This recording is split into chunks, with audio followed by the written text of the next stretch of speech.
Apektado ng bagyong Basyang ang ilang bahagi ng bansa, lalo na sa Visayas at Mindanao. Yan ang ulat ni Floyd Brents. Bayan ilang bahagi ng bansa ang matinding naapektuhan ng bagyong Basyang.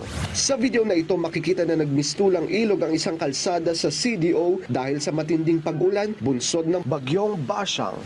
Sa Iligan City naman, tinangay ang ilang sasakyan na ito dahil sa pagragasa ng ulan dulot pa rin ng bagyong Basyang. Sa Iligan pa rin, makikita sa drone shot na ito na lubog ang ilang bahagi ng nasabing lugar. Sa susunod naman na video, ito na ang itsura ng isang resort sa Iligan, makikita kung paano pinatumba at inanod ang ilang puno. Hindi na rin madaanan ang isang kalsada na ito sa Iligan dahil sa tubig baha. Paalala sa ating mga kababayan kung maaari ay lumikas sa mga malalapit na evacuation centers habang patuloy ang hakbang ng pamahalaan para matulungan ang ating mga residente sa labis na naapektuhan. Floyd Brents para sa Pambansang TV sa Bagong Pilipinas.